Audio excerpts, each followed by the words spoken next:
Assalamualaikum warahmatullahi wabarakatuh. Waalaikumsalam warahmatullahi wabarakatuh. Ila hadratin nabiyyin Mustafa sayyidina wa habibina wa maulana Muhammadin sallallahu alaihi wasallam wa ala alihi wa sahbihi wa azwajihi wa dhurriyyatihi wa ahli baitihi wa summa ila hadratil ruh al-muallif hadzal kitab asy-syaikh Muhammad bin Abi Bakr al-Usuri rahimahullahu ta'ala wa nafa'ana bihi wa bihi fid daraini syai'un lillahi wa lana wa lahul fatihah.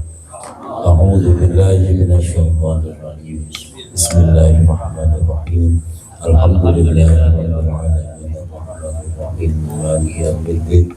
Iyyaka na'budu wa iyyaka nasta'in ihdinas siratal mustaqim siratal ladzina an'amta 'alaihim wa li tahsili maqasidi sahibil bait wa sahibil bait hanyal majlis wa tahsili maqasidina min maqasidid din wa dunya wal akhirah washfi 'anna min kulli syarrin wa bala'in wa da'in anta syafi ya Allah la shifaa illa shifauka shifaan la dirara shifaan mubarakan shifaan la yughadiru saqama bi barakatil Fatihah. A'udzu billahi minasy syaithanir rajim. Bismillahirrahmanirrahim. Alhamdulillahi rabbil alamin arrahmanir rahim maliki yaumiddin. Iyyaka na'budu wa iyyaka nasta'in ihdinas siratal mustaqim siratal ladzina an'amta 'alaihim ghairil maghdubi 'alaihim waladdallin. Amin ya rabbal alamin. Bismillahirrahmanirrahim. Alhamdulillahi rabbil alamin. Wassalatu wassalamu ala asyrafil anbiya'i wa imamil mursalin sayyidina wa habibina wa maulana Muhammadin wa ala alihi wa sahbihi ajma'in. Hasbunallahu wa ni'mal wakil, ni'mal maula wa ni'mal nasir, wa la hawla wa la quwwata illa billahil aliyyil azim. Allahumma anfa'na bima 'allamtana wa 'allimna ma yanfa'una bi rahmatika ya arhamar rahimin. Amin ya rabbal alamin. Sahibul bait, sahibul majlis, Bang Haji Ruslan beserta keluarga, semoga senantiasa Allah pelihara kesehatannya dan Allah tambah keberkahannya.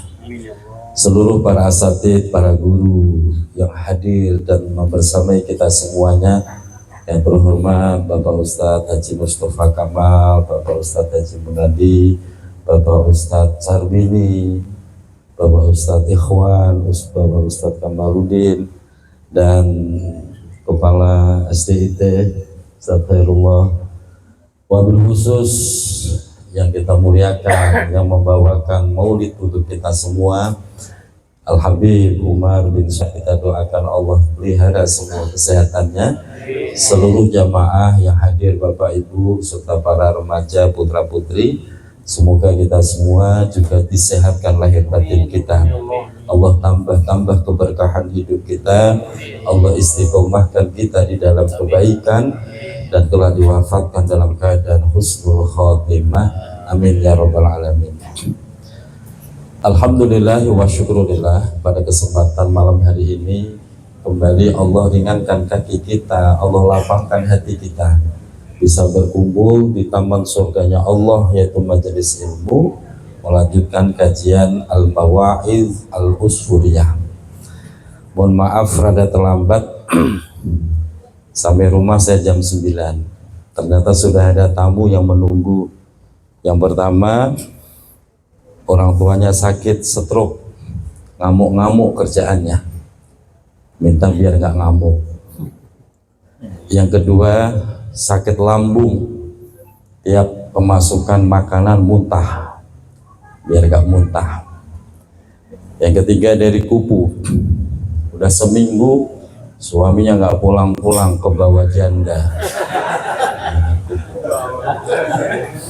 Janda memang luar biasa. Jadi benar kata Komeng, janda selalu di depan. Insya Allah. Semoga Allah selamatkan kita dari godaan janda.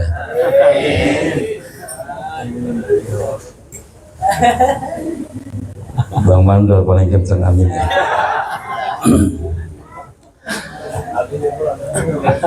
Bapak Ibu jamaah yang dirahmati Allah, itulah fenomena hidup, Pak. Orang itu membawa ujiannya masing-masing. Ada yang diuji sakit tapi duitnya banyak, ada yang badannya sehat tapi nggak punya duit, ada yang punya duit badan sehat janda godain terus. Bapak pengen digoda yang mana? Semoga kita lolos ujian, amin. Sebab kalau kita bilang saya nggak mau diuji, ya harus mati. Kalau nggak mau diuji harus mati, karena dunia ini adalah tempat ujian. Maka yang terpenting adalah bagaimana Allah memberikan pertolongan kepada kita agar terbebas, agar lulus dari ujian tersebut, amin ya robbal. Dirahmati Allah, kembali kita melanjutkan kajian kitab Al-Usfuriyah. Sekarang kita masuk hadis yang ketiga. Bismillahirrahmanirrahim. Al-hadisus salisu, hadis yang ketiga. Ini Ustaz Syahrir nggak datang ya? Tapi sehat ya. Hadis yang ketiga ini datangnya an Anasin, dari sahabat Anas bin Malik radhiyallahu taala anhu, semoga Allah selalu meridhoinya, amin ya robbal. Jadi kalau disebut radhiyallahu rahimahullah, kita jawabnya amin. Qala, sahabat Anas meriwayatkan begini riwayatnya. Qala Rasulullah, qala telah bersabda, yaitu baginda Rasul Muhammad sallallahu taala alaihi wasallam. Sabda Rasulullah ini bunyinya, Innallaha ta'ala yanzuru ila wajhi syaikhi subahan wa masa'an. Innallaha ta'ala, sesungguhnya Allah subhanahu wa ta'ala, yanzuru, selalu memandang, selalu menatap, selalu melihat. Kenapa pakai kata selalu? Karena dia bentuknya fi'il mudhari'. Ini menunjukkan sesuatu yang terus berjalan. Allah terus melihat, menatap atau memandang ila wajhi syaikhi, kepada wajahnya orang yang sudah tua. Syekh itu sudah tua. Sobahan, baik di waktu pagi, wa masaan, dan di waktu sore. Berarti Allah memandang berapa kali? 2 kali. Yang dimaksud syekh ini berapa? Yang dimaksud syekh ini adalah orang yang umurnya lebih dari 60. Sebagaimana sabda Rasulullah, a'maru ummati ma baina sittin ila sab'in.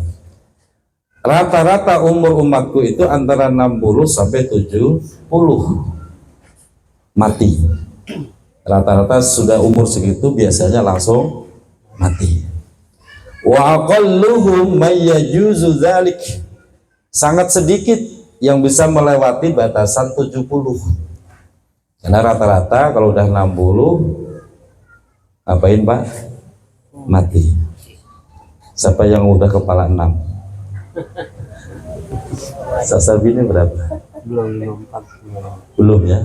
Aman Ustaz. Amin. Makanya kalau sudah kepala 6 Pak, jangan kemana-mana. Udah diem-diem aja di masjid, majelis taklim, musola, udah begitu aja Pak.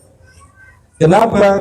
Karena kalau sudah kepala 6 itu sudah waktunya siap-siap untuk mati. Itu disebut syekh.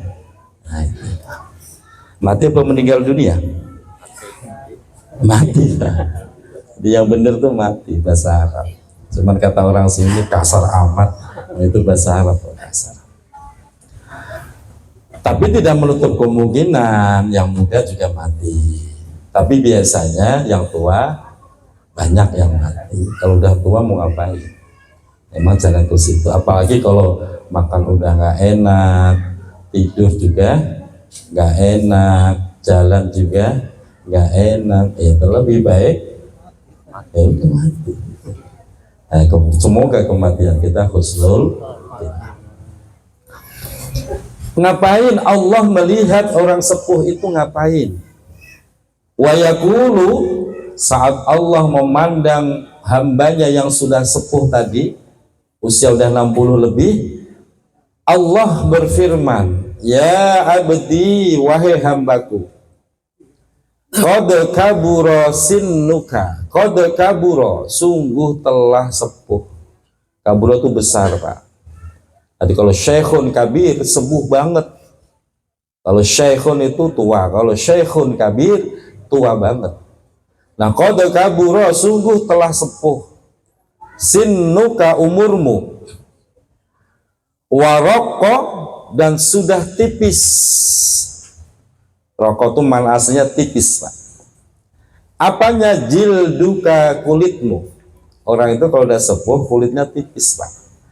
Tadinya waktu mudanya mah keker, ngapa saja masuk, sehat koker, ya, keras kulitnya. Tapi kalau udah sepuh tipis, lembek kulitnya.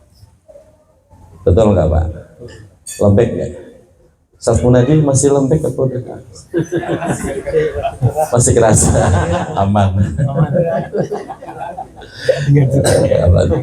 Jadi kalau Bapak udah mulai lembek di tegangnya, udah Pak siap-siap perbanyak istighfar ya. Wadaqqa azmuka, wadaqqa, dan mulai rapuh, kropos, azmuka, tulangmu. Tulang udah mulai loyo. Dulu ngangkat semen kuat sendirian, sekarang jangan kan ngangkat, geser doang loh, Pak. Aduh, dulu jongkok kuat, sekarang habis hajat jongkok bentaran, bangunnya setengah mati. Betul, Pak? Betul gak, Pak? Bapak kayaknya takut dikata tua gitu. Cuma begitu, Pak, tulang, Pak. Masya Allah. Waqtaroba, dan sudah deket ajaluka, ajalmu. Ini yang bicara Allah langsung, Pak. Jadi Allah memandang hambanya yang dulu gagah, ya, sekarang udah mulai keriput, tulangnya udah mulai ropos. Ajal itu batasan, Pak. Udah mulai deket. Wahana qaudumuka ilayya, wahana, dan saat inilah qudumuka, langkahmu, ilayya, kepadaku. Jadi semakin hari semakin mendekati ajal, semakin menuju kepada Allah. Jadi orang itu, Pak, setiap harinya bergerak mendekati ajal. Nggak bisa mundur, ya nggak bisa, Pak. Ainama takunu yudrikumul mautu walau kuntum fi burujim musyayyadah. Dimanapun kamu berada, walaupun ngumpet fi burujim musyayyadah, di sebuah benteng yang kokoh sekalipun, tetap waktunya mati. Makanya setiap orang, kita semua itu terus bergerak menuju ajal yang sudah ditetapkan Allah. Oleh karena itu, fastahyi, kamu malulah. Kamu di sini hamba, wahai hambaku, kamu malulah, bersikap malulah, minni, padaku. Kenapa? Fa'ana astahi. Kalau tadi fastahyi, kalau fa'ana astahi, ini beda harokat, Pak. Kalau fastahyi itu fi'il amar, kalau astahi itu fi'il mudhari'. Jadi bacanya beda, tulisannya hampir sama tapi bacanya beda. fastahyi maka malulah engkau minni padaku. Fa'ana maka aku di sini Allah astahi aku akan malu min syaibatika dari ubanmu. Jadi Pak, yang merasa rambutnya sudah berubat jangan disemir. Jangan disemir. Kenapa? Di situ Allah malu melihat kita kalau kita sudah mulai berubat. Malu dalam arti apa? An u'adzibuka, aku malu kalau aku menyiksa engkau finnari, di dalam api neraka. Maka orang yang sudah sepuh 60 tahun ke atas, ubannya udah banyak, jangan disemir. Ini lagu-lagunya disemir. Dari belakang udah kayak ABG. Begitu dilihat dari depan dari belakang udah kayak gadis muda, dari depan anak lampir malah. Jangan disemir Pak. Kenapa? Karena di situ Allah melihat kita tuh malu. Kita sudah sepuh, kita sudah banyak uban, tulang kita udah mulai lemes, tapi kita masih terus berusaha beribadah. Allah melihat hamba seperti itu tuh malu kalau sampai nanti Allah menyiksa orang itu.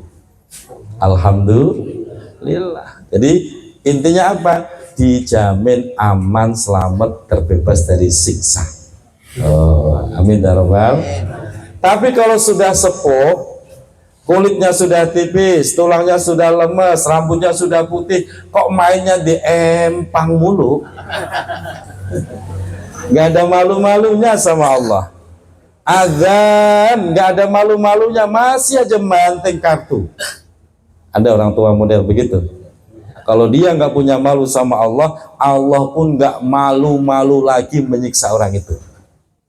Tapi kalau kita yang sudah sepuh, malu ada adzan dah berhenti.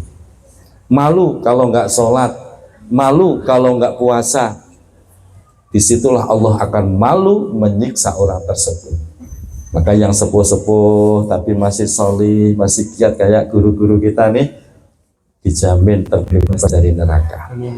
Amin ya robbal. Makanya kayak saya nih, rambut udah putih, kumis sudah mulai putih, jenggot udah mulai putih. Sebenarnya saya putih bukan karena tua Pak, tapi ketularan tua. Ya, karena saya sering berkumpul sama Ustaz Mustafa. Ini ketularan tua gitu. Tua mati itu nular loh Pak. Percaya Pak? Tua mati itu nular. Kalau ada teman kita mati, nggak lama mesti kita juga ikut-ikutan mati. Betul? Makanya kita tuh nggak bisa menghindar karena pasti ketularan. Nah, berangkat dari hadis ini Pak, kita menjadi faham, menjadi tua itu barokah. Menjadi tua itu untungnya banyak. Umpamanya kok ada kurang-kurangnya kita ibadah, itu dimaafkan Allah. Kenapa? Allah malu kalau itu diperhitungkan.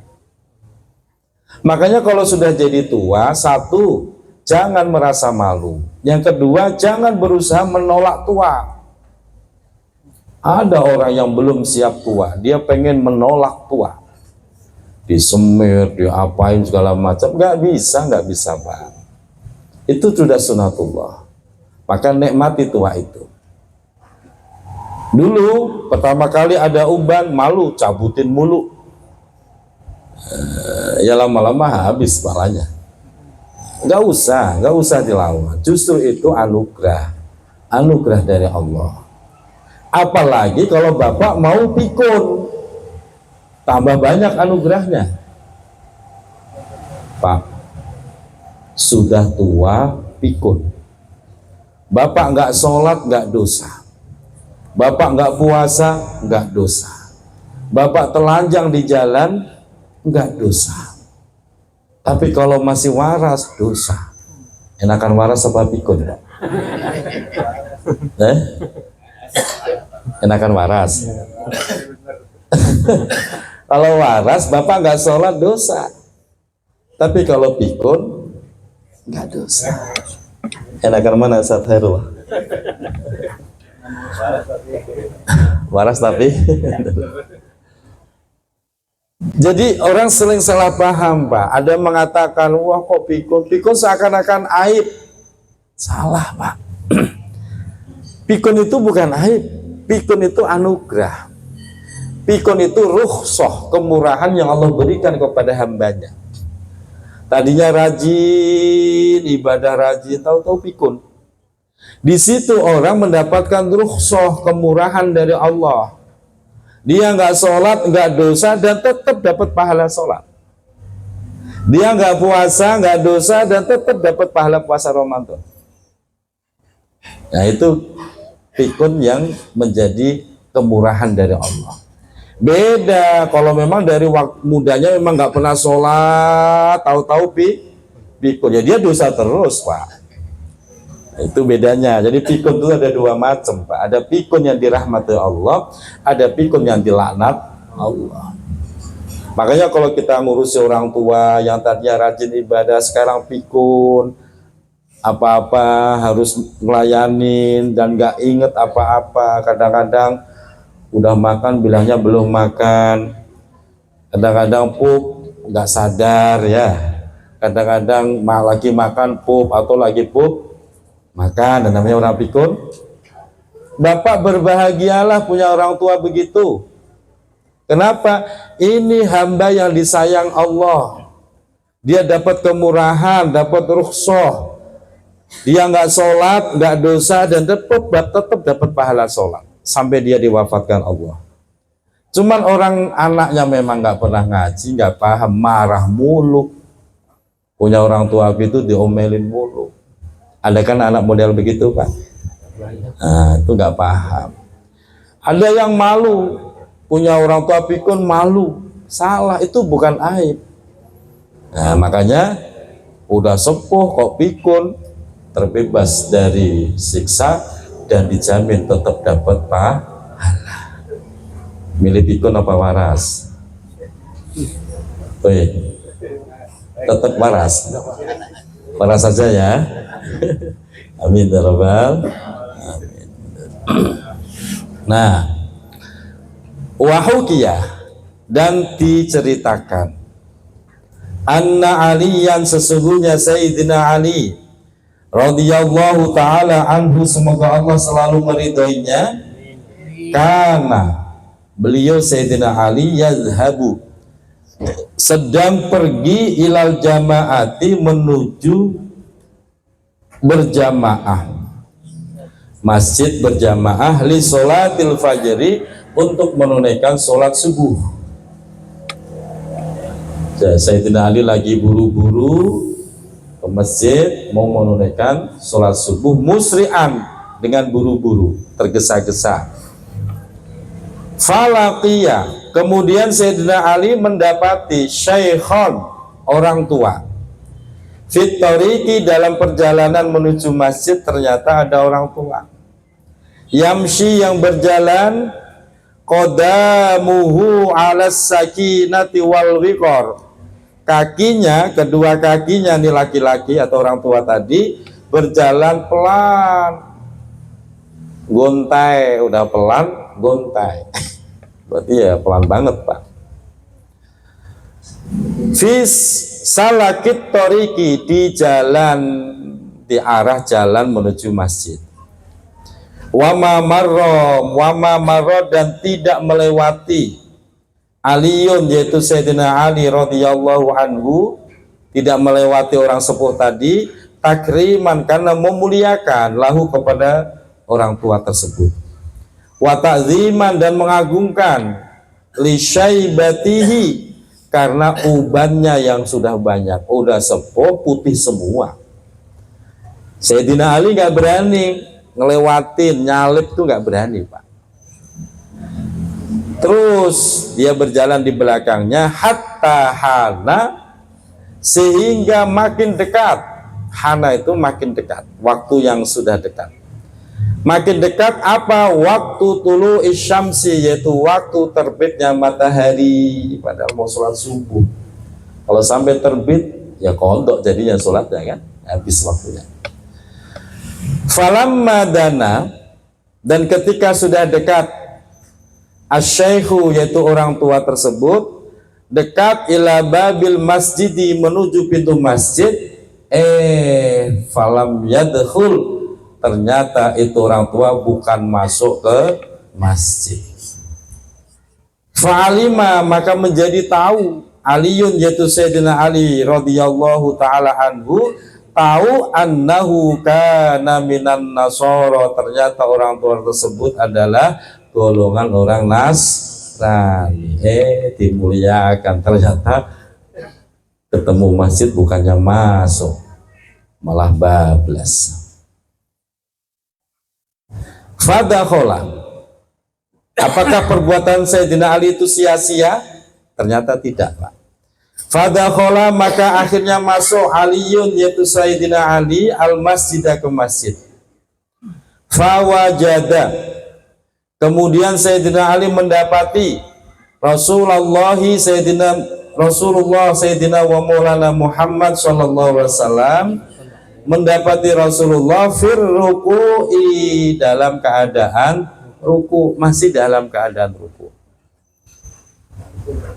Fatawwala ruku'ah, jadi ketika masuk masjid Rasulullah masih dalam keadaan ruku. Di sini Sayyidina Ali langsung takbiratul ihram, Allahu Akbar.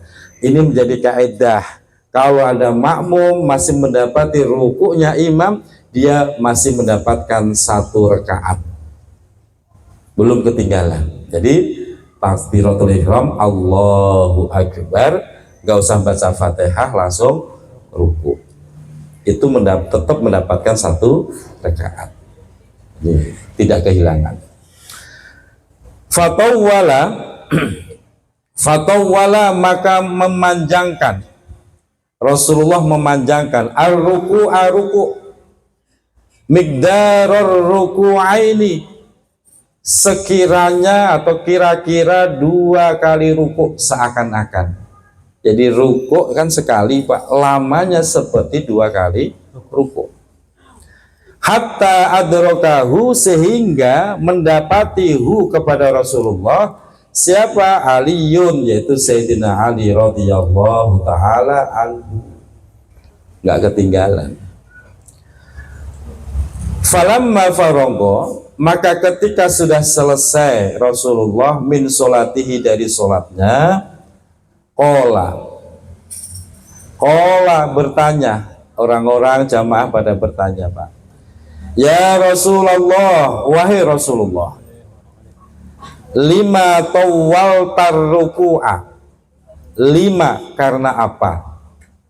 Tawwalta, engkau memanjangkan, ar-ruku'a, ruku, fi hadhihi sholati, di solat ini, ma kunta taf'alu misla hada, tidak sebagaimana yang kau kerjakan seperti ini. Makunta, padahal engkau tidak pernah taf'alu, melakukan misla hada, seperti ini. Kenapa kau panjangkan? Faqala, maka menjawab Rasulullah sallallahu alaihi wasallam, lamma roka'tu, ketika aku ruku, wa qultu, dan aku membaca kalimat subhana rabbiyal azim, kama kana waradi, sebagaimana yang biasa aku lakukan, wa aradtu, dan aku sudah ingin, berkehendak, an arfa'a, untuk mengangkat, roksi, kepalaku, tiba-tiba ja'a, datang. Siapa yang datang? Jabrailu. Kalau bentuknya begitu bacanya Jabrail. Kalau Jibril, hilangkan hamzahnya, ini bacanya Jabrail. Yaitu malaikat Jibril alaihi salam datang. Wa wadu'a, dia meletakkan janahahu, sayapnya, ala zuhri, di atas punggungku. Wa akhadhani, dan dia memegangi aku, tawilan, dalam waktu yang lama. Jadi Rasulullah mau bangun dari rukuk itu nggak bisa, ditahan oleh malaikat Jibril. Falamma rafa'a janahahu, falamma rafa'a, maka ketika sudah mengangkat itu Jibril janahahu, sayapnya, rafa'tu, maka aku pun mengangkat roksi, kepalaku, baru bisa bangun dari ruku. Faqalu, kemudian sahabat kembali bertanya, lima fu'ila hakada, kenapa itu semua dilakukan hakada, seperti itu. Faqala, kemudian Rasulullah menjawab, ma sa'altuhu an dzalik, ma sa'altuhu, aku tidak sempat bertanya kepada Jibril an dzalik, tentang masalah ini. Rasulullah jujur Pak, kalau nggak tahu bilang nggak tahu. Ketika Rasulullah mengatakan aku tidak sempat bertanya sehingga tidak tahu, fahadoro, kemudian kembali hadir Jabrailu, yaitu malaikat Jibril alaihissalam, waqala, dan Jibril berkata, ya Muhammadu, wahai Muhammad. Kalau ada ya tidak boleh dibaca dengan tanwin Muhammadun, itu nggak boleh Pak. Ya Muhammadu, sebab dia kemasukan huruf nida. Ya, isim mufrad yang kemasukan harfu nida tidak boleh menerima tanwin. Jadi Muhammadun menjadi ya Muhammadu. Waqala, Jibril berkata, ya Muhammadu, wahai Muhammad, inna aliyan, sesungguhnya Ali, yasta'jilu, sedang bergegas, lil jamaati, untuk sholat berjamaah. Dan malaikat Jibril ngasih informasi ke Rasulullah.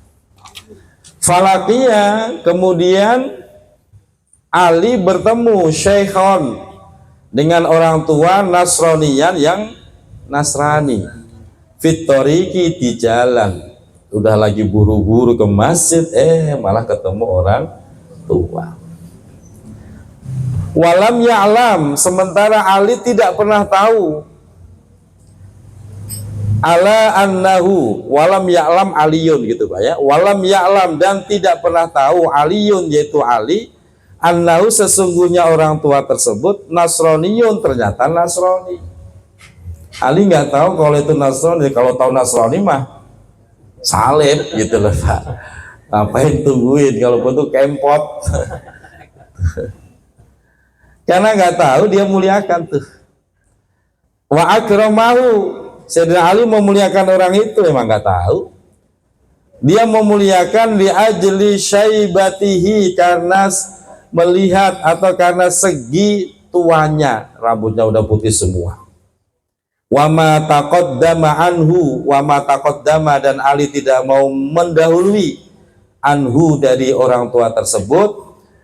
Wa hafidho, dan Ali menjaga haqqahu, haknya orang tua tersebut. Jadi tetap jalan pelan, diikuti dari belakang, sampai masjid, bukannya belok malah lurus. Kesel nggak Pak? Kalau orang Bulak Timur, udah begitu aja.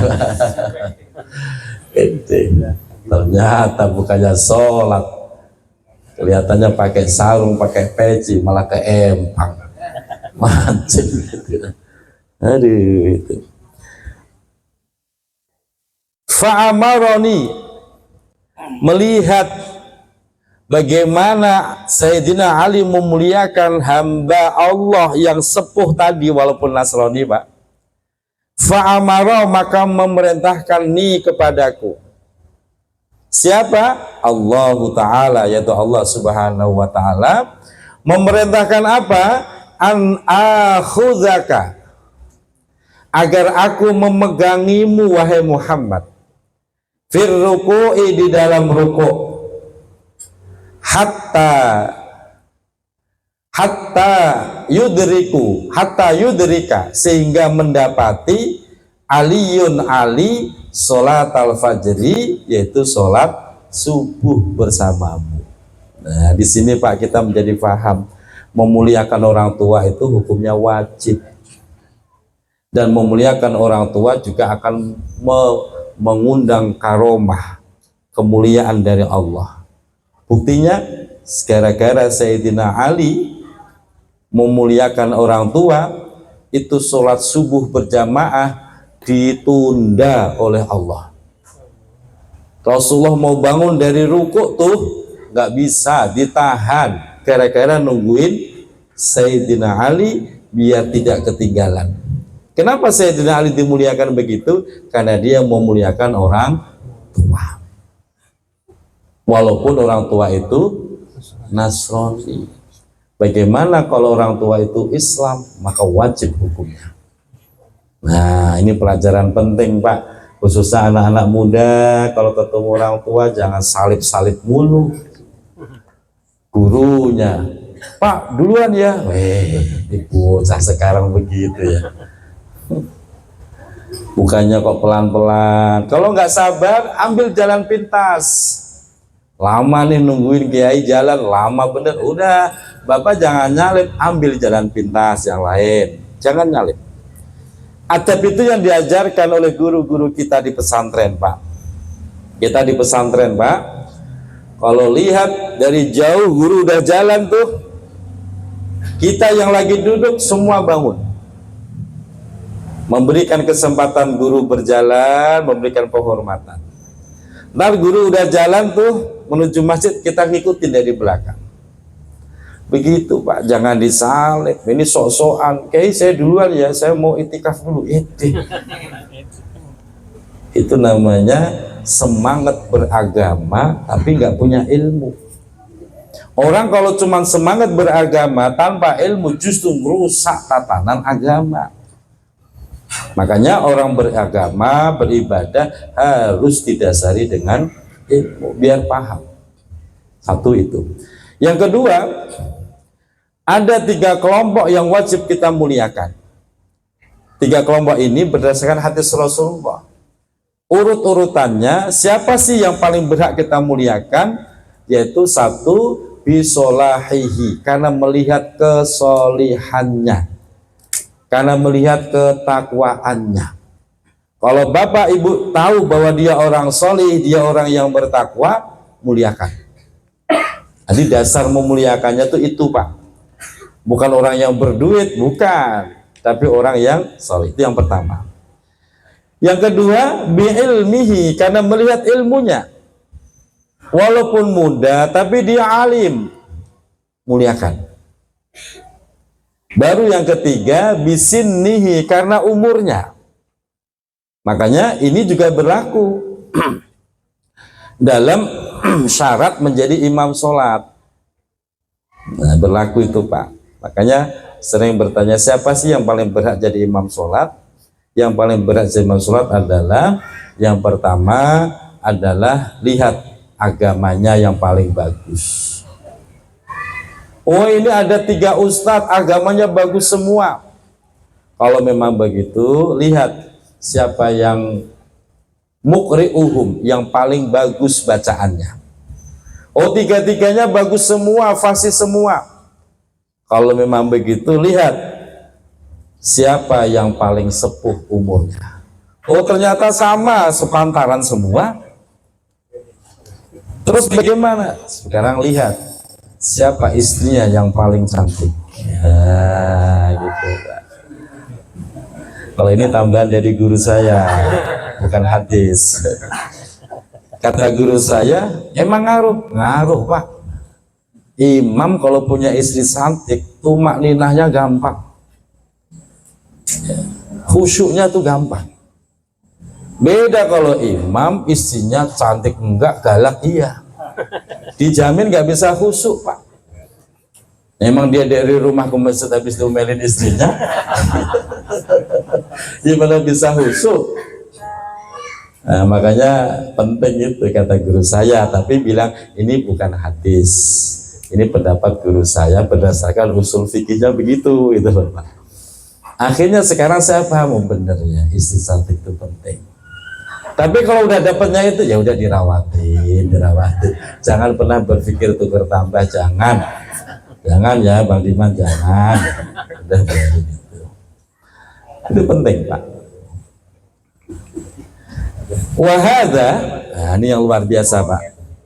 Wahada laisa bi'ajabin, Wahada, dan ini laisa bi'ajabin, bukan sesuatu yang wah. Kalau Sayyidina Ali dimuliakan Allah sampai ditunda itu sholat, itu bukan sesuatu yang wah. Wa ajabul ajab, yang paling mengagumkan, yang paling wah adalah annallaha ta'ala, sesungguhnya Allah subhanahu wa ta'ala saat itu tuh amaro, ternyata memberikan perintah. Allah memberikan perintah Mikaila, kepada malaikat Mikail alaihi salam, untuk apa? Ayyakhuda syamsa. Loh, kan luar biasa Pak, untuk menahan itu matahari, bijanahihi, dengan sayapnya, hatta la tatlu asyamsu, hingga matahari tidak terbit, tidak muncul, tawilan, dalam waktu yang lama. Kenapa? Bi ajli aliyin, karena memuliakan Sayyidina Ali radhiyallahu, luar biasa Pak. Itu kalau normalnya harusnya matahari udah terbit Pak. Nah kalau terbit habis waktu sholat subuh. Tapi karena Allah pengen memuliakan Sayyidina Ali, itu matahari ditutupin malaikat Mikail Pak. Nggak terbit, dia nggak berani nongol tuh matahari Pak. Sehingga rasanya masih gelap aja. Kenapa sama Allah memuliakan Sayyidina Ali? Gara-gara dia memuliakan orang tua. Itu stressing maknanya di situ Pak. Bukan karena Sayyidina Ali-nya, bukan. Siapapun orangnya, asal mau memuliakan orang tua, pasti dimuliakan Allah. Terlebih-lebih Pak, ada namanya hukum karma. Dalam Islam itu ada hukum karma loh Pak. Kalau kita waktu mudanya pinter memuliakan orang tua, besok kita tua akan dimuliakan oleh anak kita. Tapi kalau kita waktu mudanya nyakitin hati orang tua, besok kita tua akan disakiti mulu sama anak. Percaya nggak Pak? Wih, percaya nggak? Udah terbukti belum? Ya gua banget itu Pak. Makanya itu karma namanya Pak, karma. Kalau kepengen anak kita pada sayang sama kita, maka sayanglah pada orang tua. Lah orang tua udah terlanjur meninggal bagaimana? Tetap bakti anak memang nggak putus walaupun orang tua meninggal. Ada beberapa cara kita berbakti sama orang tua, menebus kesalahan kita waktu muda, biar anak-anak kita juga bisa berbakti sama kita. Makanya sering saya kedatangan tamu membawa masalah yang luar biasa, khususnya masalah anak. Saya selalu tanya, Bapak dulu gimana sama orang tua? Diem aja. Kok diem Pak? Ya saya dulu begitu Ustaz. Ya sudah gitu ya. Itu namanya karma. Kalau Bapak pengen memutus karma seperti itu, saya ajarin Pak. Caranya bagaimana? Puasa 3 hari berturut-turut, namanya puasa kafaroh atau puasa kifaroh. Niat apa? Niat memutus keburukan daripada yang pernah kita lakukan, biar keburukan ini tidak nular ke anak kita. Sebab kalau sampai nular, Bapak ngeles sendiri, ya saya dulu bengal kayak begitu. Coba, Bapak waktu mudanya pernah nakal nggak? Nggak usah dijawab Pak, dalam hati saja. Kalau Bapak dulu waktu mudanya merasa pernah nakal dan takut anak Bapak mengikuti kenakalan itu, pengen diputus kenakalan itu biar nggak nular ke anak, puasa 3 hari. Namanya puasa kafaroh. 3 hari berturut-turut ya. Nggak boleh selang-seling, berturut-turut. Kapan mulainya terserah, mau hari apa saja terserah. Niat, ya Allah saya niat puasa kafaroh, memutus keburukan saya biar tidak nular ke anak cucu saya. Insya Allah Pak, anak Bapak nggak bakal ngikutin jejak kenakalan orang tuanya. Itu. Kok jadi tegang begini ya? Amalin Pak ya. Silahkan diamalkan, itu saya ijazahkan. Ya. Karena banyak kasus begitu, Pak. Banyak kasus begitu. Kemarin pagi ibu-ibu berdua kasusnya begitu. Ya Allah Pak Ustadz, saya nggak pernah nyangka anak saya ternyata begitu. Begitu bagaimana Bu? Ternyata dia sudah berani berzina. Berzina.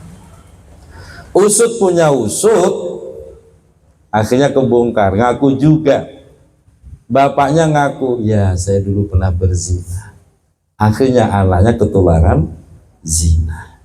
Kalau nggak pengen nular terus, puasa kafarah 3 hari. Nah ini yang masih belum dipahami banyak orang. Silakan dilakukan, insyaallah tidak menjadi karma buat anak cucu kita. Tuh. Selanjutnya,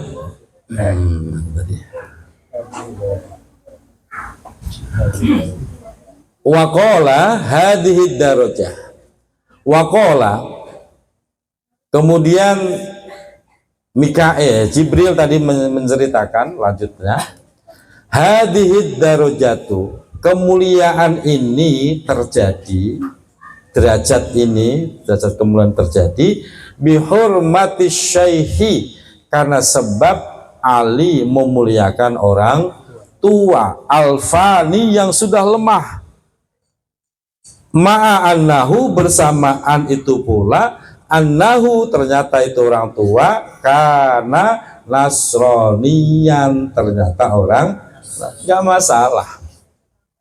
Jadi yang dilihat itu bukan nasroninya, tapi bagaimana kita memuliakan orang tua. Memuliakan orang tua orang lain Pak, itu saja dimuliakan. Bagaimana kita bisa memuliakan orang tua kandung sendiri? Makanya di awal saya sampaikan, anak tidak akan mendapatkan kemuliaan dunia akhirat kalau tidak bisa memuliakan orang tua. Anak tidak akan bisa mencium bau surga kalau nyakitin hati orang tua. Makanya yang masih punya orang tua dirawatin, dimuliakan. Nah ini kisah yang menginspirasi kita agar kita selalu memperhatikan orang tua. Anak-anak muda, para pemuda, kalian hadroh cakep, kalian ngaji cakep, tapi ketika orang tuamu meminta kamu pulang, pulanglah. Jelas? Jangan pakai ngeyel, usahabi hadroh, tanggung, pulang. Tapi guru nggak ngizinin, pulang. Nggak usah pakai izin. Jelas? Izin guru itu di bawah orang tua. Orang tua itu Pak, ridhonya di bawah Allah langsung. Makanya konsepnya ridhollah fi ridhol. Ridhonya Allah tergantung ridho orang tua. Cari ridho orang tua. Guru nanti setelah orang tua baru guru. Ini kadang-kadang kebalik-balik. Nanti orang tua dulu. Makanya apapun permasalahan hidup kita, kalau masih ada orang tua, minta doa dulu kepada orang tua. Nggak usah cerita, cukup minta doa. Jangan sampai cerita, malah jadi beban pikiran orang. Cukup minta doa, Bu, Pak, tolong doakan saya. Udah saya doain nak, tolong ditambah doanya. Saya lagi butuh banyak doa dari Bapak Ibu. Masalah apa sih? Yang penting doain. Begitu Pak. Jangan malah cerita dari A sampai Z, ya orang tua stres akhirnya. Gak usah cerita, cukup minta doa. Setelah dapat doa dari orang tua, temuin gurumu. Guru sejatimu mana? Temuin. Minta doanya, wahai guru, mohon doanya. Saya lagi banyak masalah, butuh banyak doa. Minta doa. Guru tuh banyak Pak, tapi pastikan Bapak, Ibu, anak muda, pemuda-pemudi, pastikan kalian punya guru sejati. Guru sejati itu siapa? Guru yang menyebabkan engkau bergairah ibadah ketika memandangnya. Itu guru sejati Pak. Belum sampai dengar dia ngomong, dia ceramah, baru natap doang, Bapak bergairah dalam ibadah. Itu namanya guru sejati. Jadi pandangannya sudah membangkitkan gairah iman kita. Jadi pastikan anak muda punya guru sejati.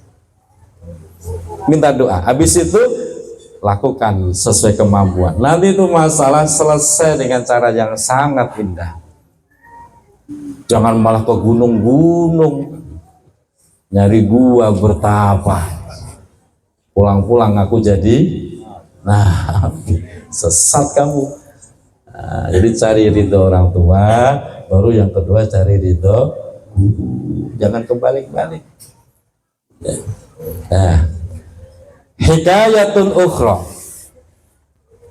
hikayat yang lain disampaikan. Lamma qarubat, ketika sudah dekat wafatu Ustadzi Abi Mansur Al-Maturidi, ketika sudah dekat waktu kematian guru dari Abi Mansur Al-Maturidi. Jadi Abu Mansur Al-Maturidi ini Pak, ini salah satu kiblat kita. Jadi kita biar paham, kita itu semua punya imam yang menjadi kiblat. Fikih, siapa imam kita? Ada Maliki, Hanafi, Syafi'i, Hambali.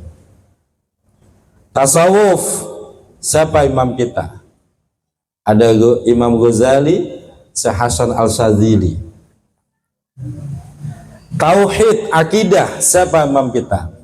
Ini salah satunya Abu Mansur Al-Maturidi, terus Al-Ash'ari yang kedua. Ada dua imam, makanya sebutannya Al-Ash'ariyah, Al-Maturidiyah. Itu kiblat imam akidah kita. Dalam urusan qiraah, bacaan Quran, siapa imam kita? Imam Asim. Riwayat siapa? Riwayat Imam Hafiz. Imam Asim punya dua murid yang populer, Hafiz dan Syu'bah, dan kita mengikuti jalurnya Imam Hafiz. Jadi semua itu ada kiblat, imamnya siapa, madhabnya siapa. Jangan kebalik-balik. Siapa kiblat fikihmu? Ya dijawab Imam Ghazali, ya salah. Kalau tasawuf Imam Ghazali. Nah ini gurunya Syekh Abu Mansur Al-Maturidi ketika sedang kritis mau meninggal dunia, wakana yauma idzin, dan itu gurunya saat itu, yauma idzin saat itu, ibnu samanina sanatan, berusia 80 tahun.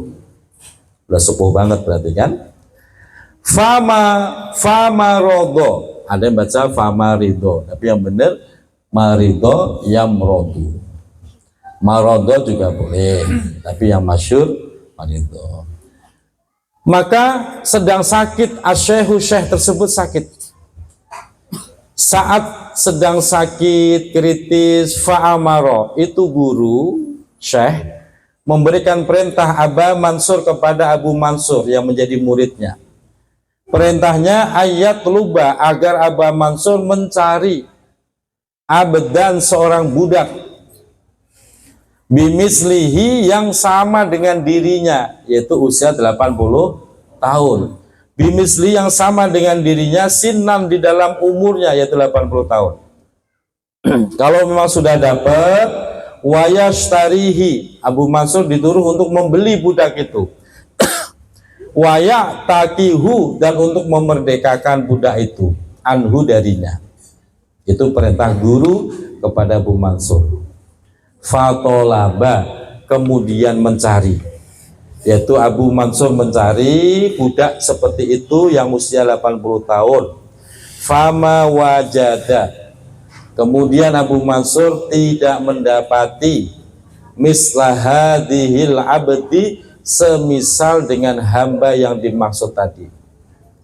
Nggak bisa, nggak dapetin ada budak usia 80 tahun. Faqalu, kemudian orang-orang juga berkata, kaifa tajidu abdan ibna samanina sanah. Kaifa tajidu, bagaimana mungkin kamu bisa mendapati Abu Mansur abdan, seorang budak, ibna samanin yang berusia 80 tahun, nggak bakal ada.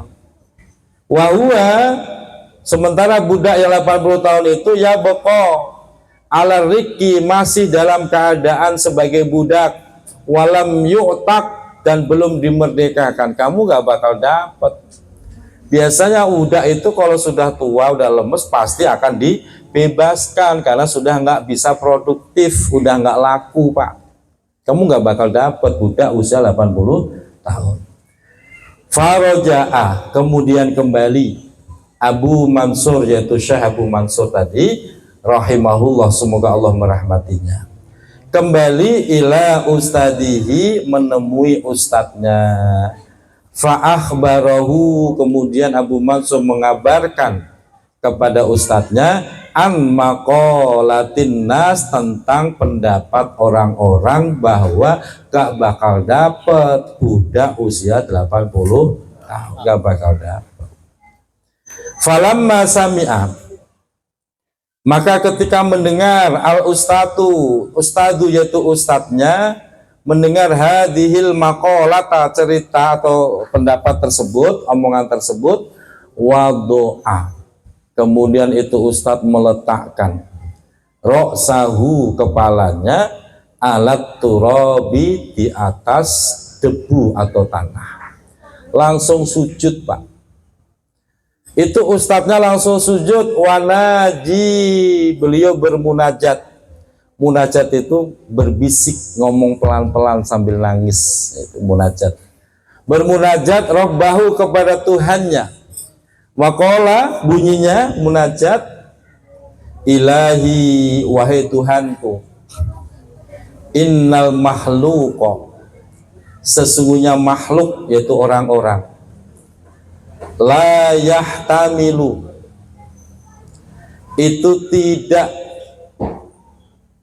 mau menanggung, tidak mau tidak mendapatkan, boleh, karomahu, kemuliaan. Orang-orang tidak akan mendapatkan kemuliaan.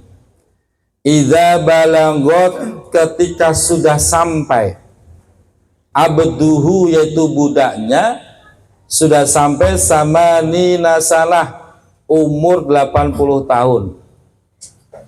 Bi ayyabqa, sementara itu budak masih tetap ala riki, dalam perbudakannya, itu gak akan dapat. Jadi seseorang kalau sudah punya budak 80 tahun kok gak dimuliakan, dia merasa malah malu.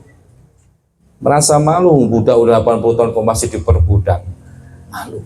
Bal ya'takihu, pasti itu orang akan memerdekakan budak yang sudah 80 tahun. Fa'ana, maka aku ya Allah. Nah, ini munajatnya. Jadi orang munajat itu cerdik, Pak. Orang-orang saja malu punya budak yang sudah usia 80 tahun, dibebaskan, gak dikasih perintah, gak disuruh ngapa-ngapain, dibebaskan karena udah sepuh. Fa'ana, maka aku ya Allah, balagtu samanina sanah, aku sudah sampai usia 80 tahun. Fakaifa la ta'takini,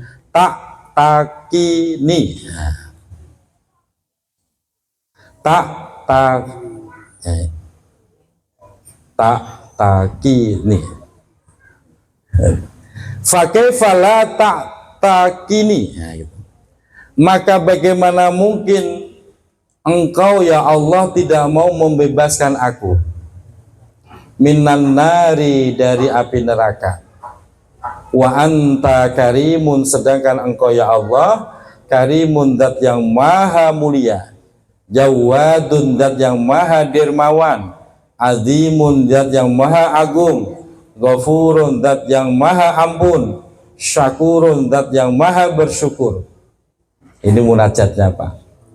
Nah, ini cerdik kan, Pak? Ya Allah, orang saja kalau punya budak 80 tahun aja dibebaskan, gak dikasih pekerjaan atau perintah. Sementara aku sudah usia 80, ya Allah, masa iya? Nah, gitu kan?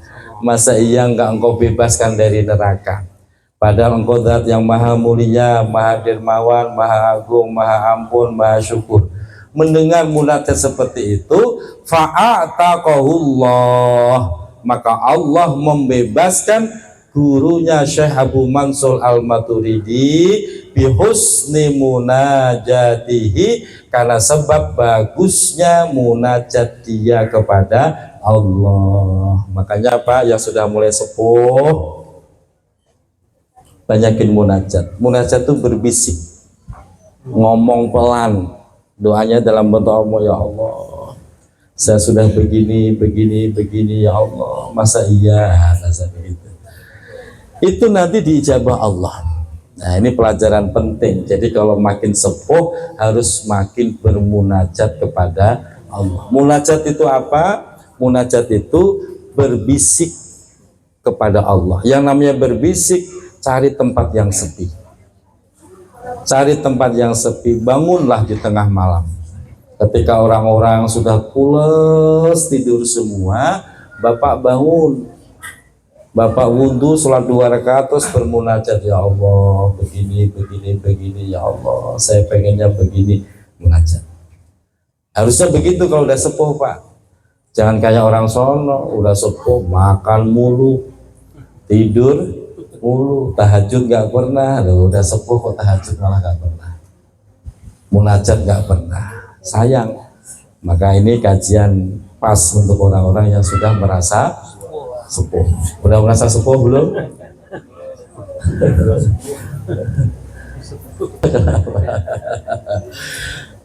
Jangan merasa muda mulu Bang Ucan. Dia baru nyadar anaknya umur 20 tahun, dikirain si muda aja. Itu. Masya Allah, umur itu seperti batu es batu Pak. Dipakai enggak dipakai pasti mencair, habis. Maka pastikan umur kita habis dengan cara yang indah. Amin ya rabbal bi barakatil Fatihah. Bismillahirrahmanirrahim. Alhamdulillahirabbil alamin. Iyyaka na'budu wa iyyaka nasta'in. Shiratal ladzina an'amta 'alaihim. Amin ya rabbal alamin. Mohon maaf lahir dan batin. Assalamualaikum warahmatullahi wabarakatuh.